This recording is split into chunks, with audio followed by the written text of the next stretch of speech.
Hello, Captains. The Doctor here. Welcome to the 6th year anniversary of Star Trek Online, and welcome to a very special video I've got for you today. This is but a preview of the Paradox Dreadnought Science Tier 6 Starship. So basically, when I do a Starship review, an actual full Starship review, I have spent about 2 or 3 months with the ship, flying it for a very lengthy amount of time, getting to know it, trying out many different builds on it, and finally culminating to a final build that I feel comfortable with and have a lot of experience flying the ship. So this preview that I've got for you today, none of that has happened. I have literally spent 30 minutes with this ship. 30 minutes. So first of all, we're talking about the new Paradox class Dreadnought science ship, Tier 6. This thing is in the lobi store, so I'll just go real quickly and show you. In the lobi store, it is right here, 900 lobi, special requisition pack, Paradox Temporal Dreadnought Tier 6. This is the new kid on the block. This is supposedly what will or should or can possibly be a replacement for the Tier 5 Wells class science ship. Now, the Tier 5 Wells class is a much different ship than the Paradox. This you really need to know. They're very different. The Wells science ship is a tiny little ship. It really is. When you compare it to different sizes, it's a small ship, in that it is very maneuverable and has a tight turn radius or turning rate. The Paradox Temporal Dreadnought is the opposite. It's a biggin. This is a giant behemoth of a ship, and I mean behemoth. This thing is bigger than the Resreth. That's right, bigger than the Breen Resreth, and that's a dreadnought as well. This thing is freaking large. I have to, and so far in my experience, playing just for 30 minutes in some patrols, I had to zoom the camera view all the way out. That's the mouse wheel all the way back. The view all the way out as far as it'll go, just to see the whole ship on my screen and not messed up with my HUD and stuff. Yeah, that's pretty crazy. Anyway, I did it though. I spent those 900 lobi, and as you can see, I've got myself a Paradox Temporal Dreadnought. Wow, that's right. So here's the deal. This preview video is basically just a preview to give you my initial thoughts on this ship. Very initial thoughts, because I have some opinions, and I have some opinions that may not be popular. So stand by for that. Before we go into all that, let me just quickly go over my current build, which I've spent literally only 30 minutes on. I just threw everything I had on my Jupiter, which I just did a review on this character. This is my science character. I literally took everything off the Jupiter and just threw it on the Dreadnought here. And then I went to my Wells class ship and stripped the 2 time temporal components off of it and slapped them on the Dreadnought, because this thing supports that. So what that means is right now I've got anti-proton weaponry going. I got a Chronoton torpedo. I have the Delta Alliance space set. I have a secondary deflector. But as you can see, these are all very good quality. Either ultra rare Mark 14. In fact, my shield is an epic Mark 14, as good as you can get on that shield right there with the shield capacity. Check out that shield capacity, 16,239 just on the shield. Now remember, this ship has a pretty high shield modifier, so that means the shield strength on the ship should be pretty good. I got 3 360-degree beams in the back to help me fire. I got a dual beam, two dual beams up front, actually. Then I have what really makes this ship unique. I have both of the temporal sets on here. I am talking about, first of all, the temporal warfare set. This includes the disruption device, which is basically a very slow projectile torpedo type of thing, but it's part of the temporal warfare device. I have the tachyonetic converter, which is also part of the temporal warfare set. This tachynetic converter, very useful on this ship because it improves flight turn rate. I'm going to talk about that in a little bit because flight turn rate is a big issue here with this ship. This console also increases my chance and severity, so that's good. And then the last piece to the set is the Chronoton dual beam array. Even though it says Chronoton, the energy type is anti-proton. So I'm buffing anti-proton energy. It's all synchronized and working together just like it did on my Wells class. All these things I had on my Wells class. Now, the set bonuses you get for that set, just real quick, is the 2-piece bonus is increased Chronoton projectile weapon damage. That's why I'm using a Chronoton torpedo. And then the third part is called a temporal inversion field. Basically, it's a big thing that does a lot of stuff to your enemies that's very bad. How's that for a description? I'll go over all that stuff in more detail when I do the actual review, and go back and see my Wells review, and I talk more about those abilities because I had those abilities on the Wells. Now, let's talk about the other set, because that's what this ship comes with and connects with the most. That set is called the Temporal Fragmentation set. So keep that in mind. Temporal Fragmentation. This ship comes with the Temporal Rift Stabilizer. Basically, what this does is it is an area of effect slow, kinetic damage debuff, 90-degree targeting arc, creates 5 temporal distortions within 3 kilometers of your target. The temporal distortion affects up to 10 foes in a 1.5 kilometer radius. To foe, 167 kinetic damage per half second. Ignores shields, reduces damage by 50%, reduces turn rate, and reduces impulse speed. So it'll really kind of slow your enemy down while doing some minor damage. Let's just get that straight. Minor damage. I tried this thing just by itself on an enemy, didn't fire on them. It didn't even affect their health bar. That's how minor of a damage this thing is, guys. However, it does slow them. So far, not 100% impressed with the Temporal Rift Stabilizer. I wish it did more flat out damage. But anyway, on to the rest of the set. You need the Mannheim device and the Tippler cylinder. Actually, let me go back just 1 second. Having the Temporal Rift Stabilizer on the ship itself gives you a plus 15% flight turn rate and a plus 6% exotic damage just having it on the ship. So that's more flight turn rate added to your ship just with this console on the ship. A very good thing. All right, now the other 2 pieces. Mannheim device and Tippler cylinder. So here's the Mannheim device. Here's the Tippler cylinder. These come on the Mobius and the Wells. One is on the Wells and one is on the Mobius. You have to have both ships. You get both ships, you can get both consoles, you can put them on this ship together. And what do you get out of that? You get some set bonuses. The 2-piece set bonus you get is Fragment Time, and that allows your Tippler Rewind to hold foes, basically.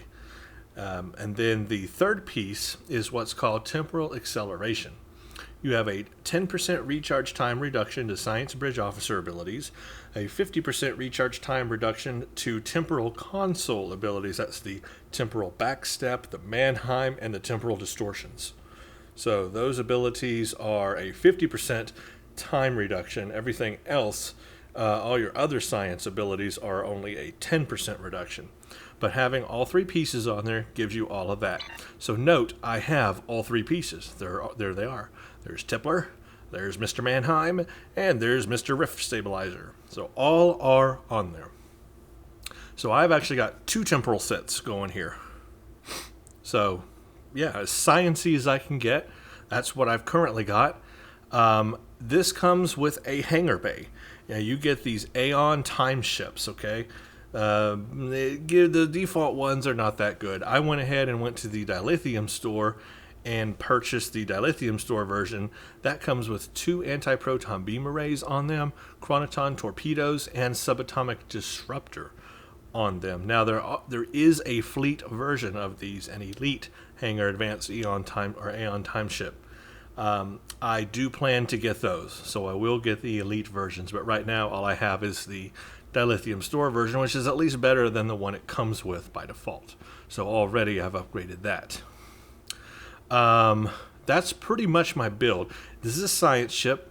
We've got to keep that in mind, so I'm going to use a lot of science powers on this ship. I've got Gravity Well 3, I've got a Tychon's Rift. In no way is this bridge officer setup final, but these are my sciencey powers that I've got set up right now anyway. Pretty good, not terrible, not bad. I'm missing a beam thing. For some reason, I've got 3 torpedo things here, 3 torpedo bridge officers, and no beam setting at all. I need a beam fire at will or something. So that's pretty crazy. But anyway, one thing I have done already, because like I said, I spent about 30 minutes with the ship so far. I've got 2 of the masteries unlocked right now. I have the plus 15% damage to exotic damage. Remember, it's a science ship, so that exotic damage is important. And then plus 10% to shield hit points. So my shield hit points, or my health, is even higher now. The capacity, my shield capacity, is even higher than it was before that. And remember, this thing has a pretty high shield modifier to begin with. Not as high as the new Crenum science ship, but close. So now let's look at the stats, because this is where it gets interesting. My hull strength is only 74,881. Now, I mentioned this specifically because the argument here is going to be, okay, it's a science ship. This is not a cruiser. You should not expect, some would say, you should not expect a very high hull strength on a science ship. That is not a cruiser. But, no, it's not a cruiser. It's a dreadnought. It even says it right in the name, dread and naught, making the word dreadnought. In the hierarchy of ship status, is not a dreadnought higher than a cruiser? Is not a dreadnought, or should a dreadnought not be more tankier than a cruiser? Typically, isn't that the case? Let's take the Enterprise, for example. Let's just go right back to Star Trek TNG. The Enterprise D. It is a cruiser, Galaxy class. It's a cruiser. That's what it's considered. Now, the thing above it, in the alternate future of TNG, when Riker came shooting out of space straight up the Klingons' butthole and shot through them. Remember that scene? That was like incredibly awesome. Yeah, that was a dreadnought. It was a cruiser that has been elevated to a dreadnought, a better version of what the cruiser was. So, is not the name here implying this be a dreadnought, and that means it should be elevated above a cruiser? I shouldn't have a cruiser hull on this. No, I should have a dreadnought hull. I should have 90,000 hull or 100,000 hull. I should have much better hull strength than I have, if you want to think of it that way. Now, of course, some will still say, but it's a science ship. Okay, but can not a science dreadnought have a really good hull? I think it possibly, especially if it's from the future. This thing's at least from the 28th, 29th, or whatever future. This thing should have a better hull. So I am disappointed, and I'm going to say that with a straight face, disappointed in the hull strength. Now, the shield strength, I am impressed with. 25,544 right now. And that's pretty much about the max I can do. I could make it a little bit higher. I could add a trait. I could go to my traits and go to space reputation traits, and there's a 10% shield improvement. One of these is a 10% shield improvement in this list, and I could add that to it and make it even better. I could also add more, shield capacity consoles, improving shield capacity. I only have one right now. This is a plus 23.8% maximum shield capacity, but I could put more on there. But the shields, they're fine. No complaints with the shields. The other thing that I am like, on is the turn rate. Okay, we already knew the ship was going to turn kind of slow. Buffed with all my buffs, I've got 18.4 degrees a second. That doesn't sound bad, but check it out. That's my turn rate. So here I am turning in circles. Now, if I have 2 dual beam banks, which I do have, by the way, just think of how long it takes to turn all the way around. Look at this. Let's point at Earth and say I need to turn, 180 degrees to my target. It takes that long to turn before my dual beam banks are within the arc of firing. Look at that. It took that long to turn all the way around. That is pretty long. Now here's why I complain about that. My Wells class, yes, it was a smaller ship, was very zippy. It was like zip, zip, zip. It's a science ship. It's a tier 5, but it moved really nice. I mean, I could zip around all over the place. This ship, it's slow. My first impression, the ship is slow. Just moving, turning, doing whatever is slow. Now, because I have to zoom out so much, by the way, I am zoomed out 100% right now. I am zoomed out as far as I can go. And look at the tail end of my ship still clips underneath the icons there on my HUD. And I am zoomed 100% out. There is no more zooming out. Let me zoom in. Let me zoom all the way in for you. Here's zoomed all the way in, guys. The ship takes up the entire screen. There's one zoom out, another. I'll just go all the way out. And there you go. I'm all the way out right there. And it's still that big. That just tells you how big it is. Now, one thing that's kind of weird with zooming out and moving a ship is when you are zoomed all the way out like I am, it appears as if the ship is flying slower. And that's because you're looking at things from a farther distance. And when you do that, it looks like you're moving slower. If I zoomed in on things, then when I look at objects passing by objects, it looks like I'm moving faster. So just by having to zoom out all the way, it makes you even just feel like the ship is moving slower. So that's a thing too. Now, because of all the science abilities on this ship, I have had to completely redesign my HUD. I spent a little while totally redesigning my HUD and creating one of those second bars you can create here. Unfortunately, you can't change the orientation of this bar. I can't make it horizontal. I can't flip it around on the other side. I can't do what I really want to do with it. So I've just kind of had to stick it over here on the right side. But basically, I have dedicated this bar to all of my temporal abilities. But I have the ship right here so I can easily launch my Aeon fighters, time ships. And note, when you launch them, look how many you get. You get 6 total, but you have to wait for that to cool down. Now I'm zoomed so far out, look how tiny they are. See these little black dots? Those are my time ships. I can't even see them. When I'm over here in space, I cannot see my time ships. They're black anyway to begin with, but they're so small because I'm zoomed so far out, I lose track of my ships. I mean, they're close to me. They're at 0.41 kilometers, but I can't see them. And that's with a very bright background.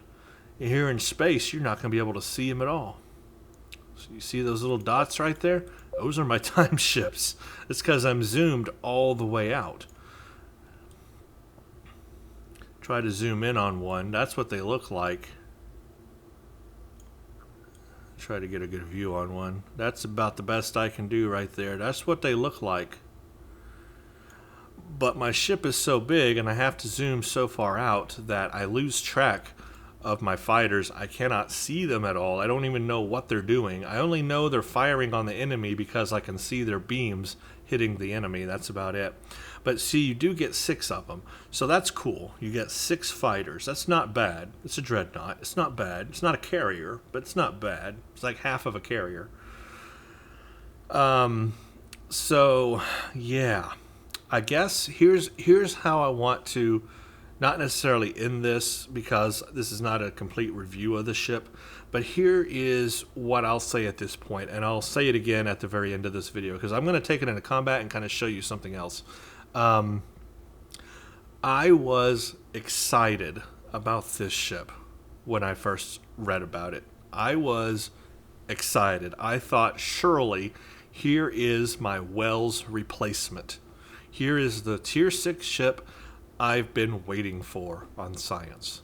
However, when I got into the game, and I've played this thing for 30 minutes before this video, that changed from excitement to meh. M-E-H. Meh. Just meh.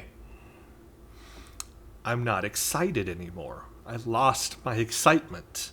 I would almost say I'm slightly disappointed. I'm slightly under excitement. I'm on the negative. I'm on the negative side of excitement at this point in time.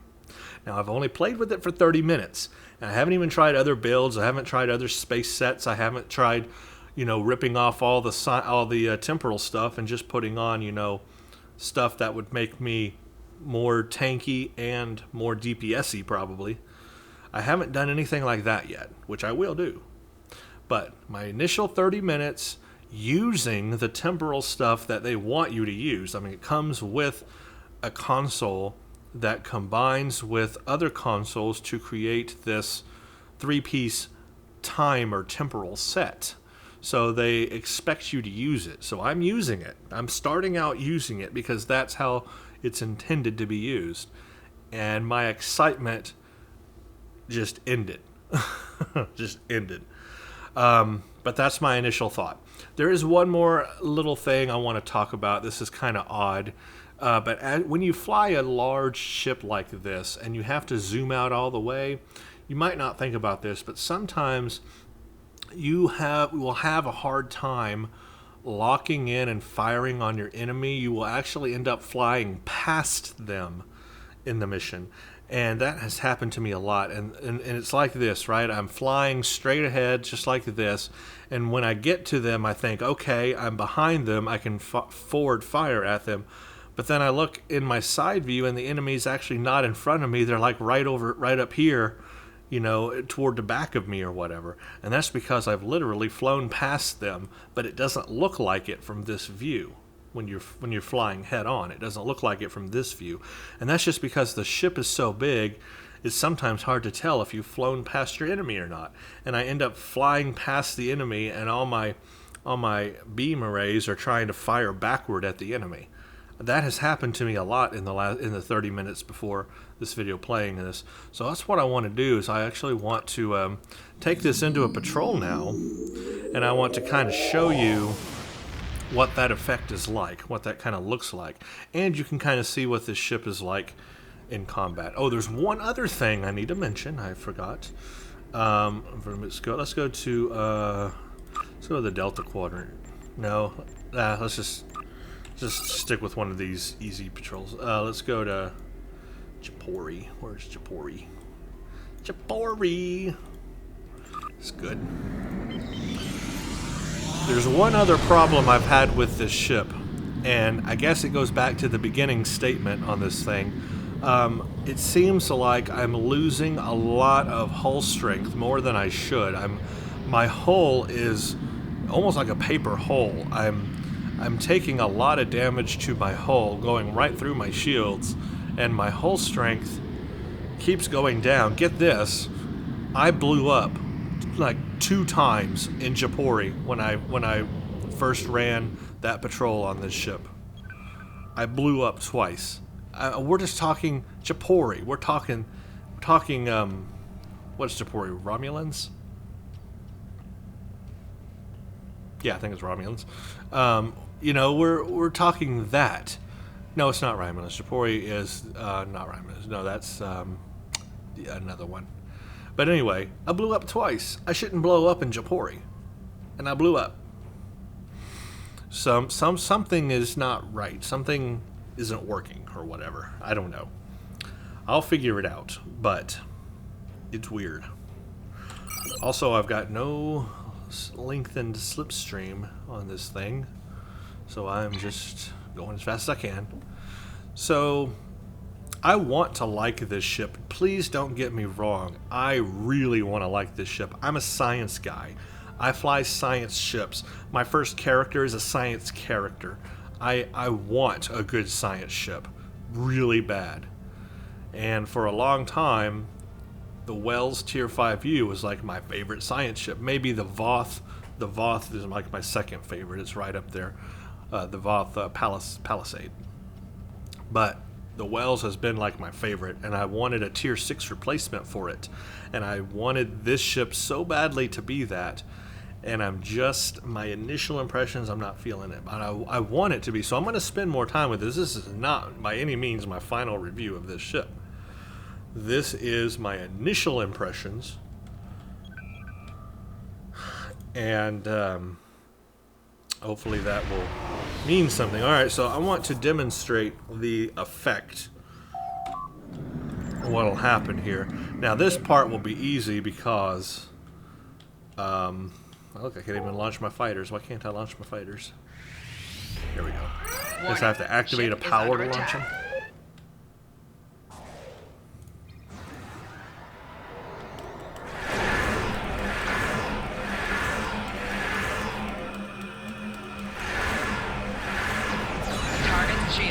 Like right here.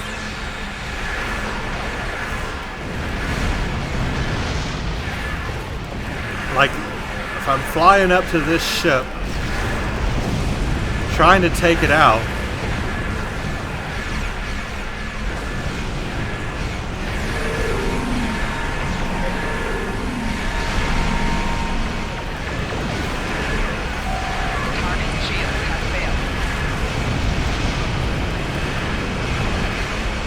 oh, see, look, they're behind me. I thought they were in front of me right there, but they were behind me. Rear shields failing.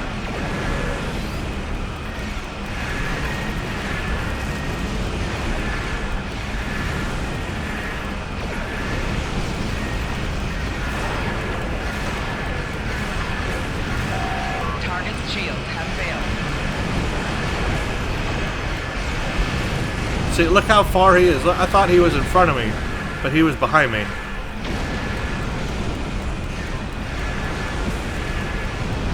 Right shields failing.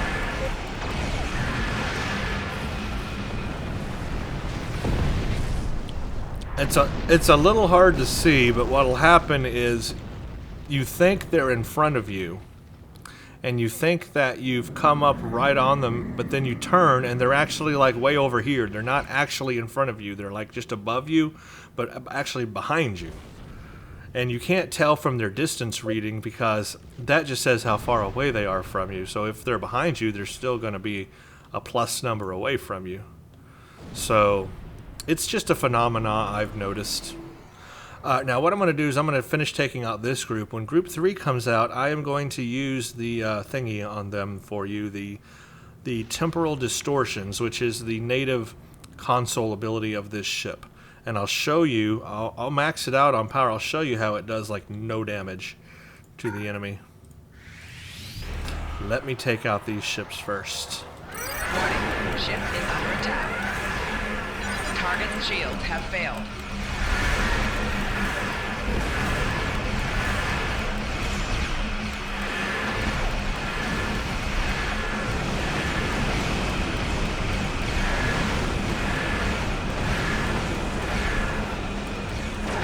Congratulations, Admiral. Target's shields have failed.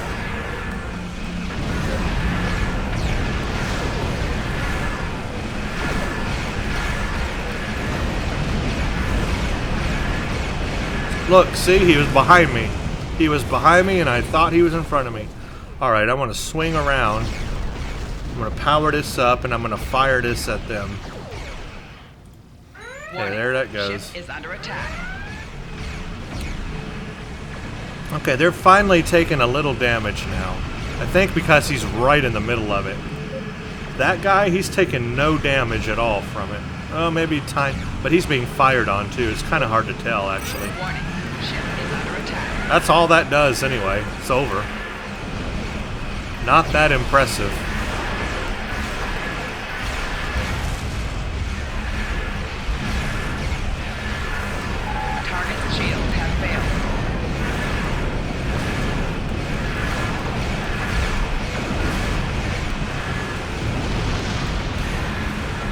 I'll do it again when it cools down.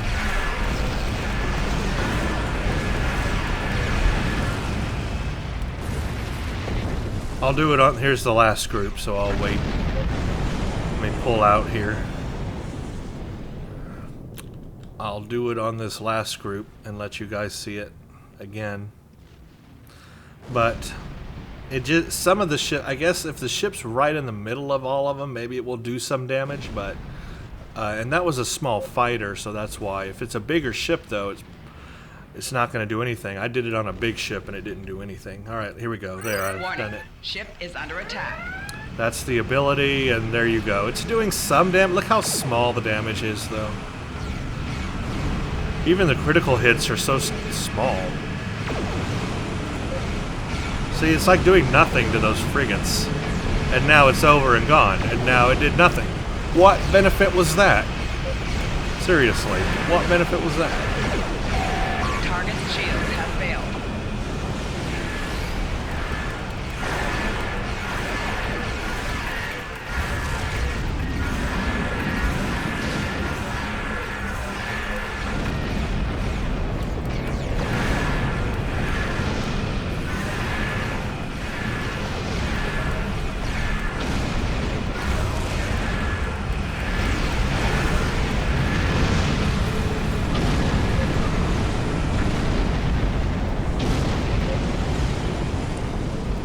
Look, all my crew is dead. That's neat. So, yeah, okay. Here's the deal so far. I'm dubious about the temporal distortion ability. I'm dubious about that just because it doesn't do much damage. It's really more of a slow. Doesn't really do a whole lot. Maybe once I get the trait unlocked, that'll be a thing. What does the trait do? Gravity well and Tychon rifts explode. So that doesn't even affect, and oh, maybe it will, I don't know. I wonder if it will affect the gravity wells from the temporal distortions. I don't know. So maybe the trait will help make it more useful. We'll find out anyway. The hull strength I'm dubious about. I'm telling you, I had a real hard time at first on the hull. I think it's a little better now because I finally got that shield. I just got the shield hit points unlocked before I started the video. And I'm a little dubious about how slow it is. I got 3 turn rate buffs going on here, maybe more than 3. I have a tachyonetic converter, which is increasing my flight turn rate by 35.6%. I have the console from this ship on, which is increasing my flight turn rate by 15%. Let's see, does this impulse increase flight turn rate? Yes. A plus 0.37 flight turn rate from the Delta Alliance hyper-efficient engine. And under specializations, I've got pilot as my secondary.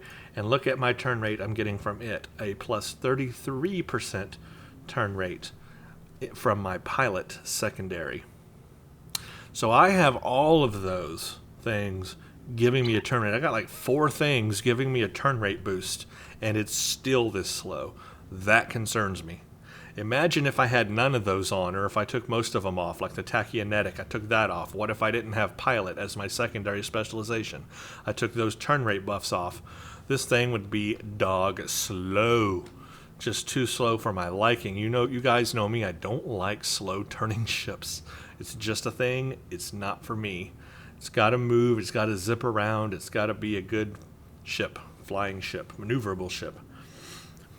Anyway, this is just a preview of the Paradox class Dreadnought, Temporal Science Vessel Tier 6. I will have a full review months from now, or whenever, when I am able to get all the masteries unlocked and try out many different builds, and we will see what I think of it then. But this has been a preview of the Paradox class. If you guys have obtained it and are flying it for this anniversary, let us know your thoughts. If you're wondering about my skin, not my skin, but the skin of the ship, and why does it look different than what you get in the store, That is because I have the Aeon skin on it. I own an Aeon Time shuttle on this character. And when you actually own one of the flyable shuttles, which you get from the Lobi store as well, that unlocks an Aeon skin that you can use on the Wells class, the Mobius, and now the Paradox class. So I have the Aeon Time Shuttle skin on it. That's why it looks like that. And I think it looks so much better with that skin. It's a very cool skin for the ship. So there you go. A little bit of info for you. All right. Thanks for watching this preview, and stay tuned for the next one.